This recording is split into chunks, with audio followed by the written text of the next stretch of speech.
Road number పోతుంటే మనం నీ ఫోటో తీస్తున్నా అని పోలీసు ఆయన అడమురికి వచ్చి ఫోటో తీస్తాడు అన్న ఇయ్యాలటి నుంచి అడుగురు పోలీసు వాళ్ళని.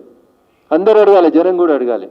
నన్ను ఫోటో తీసేటువంటి అధికారం ఇండియన్ పీనల్ కోడ్ నీకు ఏ సెక్షన్ కింద ఇచ్చింది అని అక్కడ ఉన్న సిఐని అడుగుండ్రి.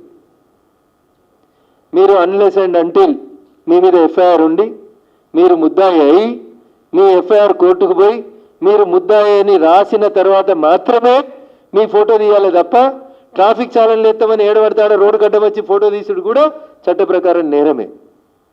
తెలంగాణ పోలీసులు మమ్మల్ని అందరినీ వకాలా చదువుకొని రమ్మంటున్నారు. అందుకని మా మీడియా మిత్రులు కూడా జనాన్ని అవేర్నెస్ తీసుకురావాలి కాబట్టి అడుగుతా ఉన్నాను. Police have no right to take the photograph of any individual.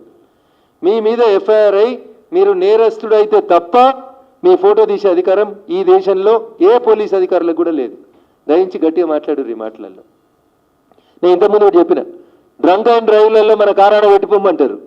Police have no right to seize your vehicle under drunk and drive. రాష్ట్ర హైకోర్టు 5 ఏళ్ల తర్వాత చెప్పింది. పోలీస్ స్టేషన్లలో వేల కార్లు ఆడబడి ఉంటే 2-3 సంవత్సరాల క్రితం హైకోర్టులో ఎవరో నాలాంటి పోయి గట్టిగా ఒలిపెట్టుకుంటే police have no right to seize the vehicles అని చెప్పారు. If at all it is seized within 3 days the petition should be disposed. 3 రోజులలో ఆ వెహికల్ మళ్ళీ డిస్పోజ్ చేయాలని చట్టం చెప్తుంది. ఇఫ్ ఎట్ ఆల్ ఎవరన్నా తెలిసి తెలియక సీజ్ చేస్తే కూడా 3 రోజులలో డిస్పోజ్ చేయాలని ఉంది. సో చట్టం చాలా చెప్పింది. రంగనాథ్ గారు చెప్పినా, డీజీ గారు చెప్పినా, ఇంకెవరన్నా చెప్పినా చట్టం గురించి మాట్లాడదామంటే తప్పకుండా మాట్లాడతాం. బండి సంజయ్ గారు ఫోన్ ఇవ్వాలా ఇవ్వకూడదా, ఎందుకు ఇవ్వాలి ఎందుకు ఇవ్వకూడదు, అది ఎంపీగా వారికి ఉండేటువంటి ప్రిరాగేటివ్, వారికి ఉండేటువంటి రైట్. ఎస్, మీరు అడిగితే నోటీస్ ఇవ్వండి.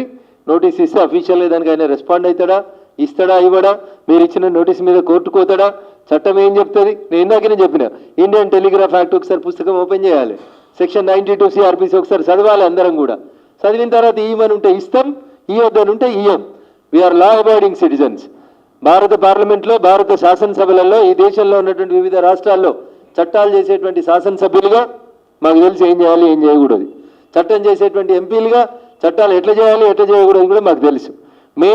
మేం చేసిన చట్టాలని అమలుపరిచేటువంటి మీరు ఈ రకంగా చట్టాలని ఇంకొక రకమైనటువంటి రీతిలో రిప్రజెంట్ చేస్తే ఇబ్బంది జరుగుతుంది. కాబట్టే నాడు బిఆర్ అంబేద్కర్ గారు రాజ్యాంగం రాసినప్పుడు డెమోక్రసీలో checks and balances at every stage ఉండాలని కోరుకున్నారు. దాని ప్రకారమే ఇంకా ఈ చట్టాలు చేయడం అనేది కొనసాగాలని చెప్తారు. మీకు ఇంకొక మాట చెప్పి ముగిస్తా.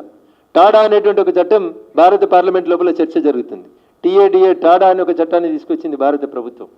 టాడా మీద చర్చ జరుగుతున్నప్పుడు గౌరవనీయులు అప్పుడు పార్లమెంట్ సభ్యులుగా ఉన్నటువంటి స్వర్గీయ శ్రీ జైపాల్ రెడ్డి గారు మాట్లాడినటువంటి ఒక మాట మీకు చెప్తాను.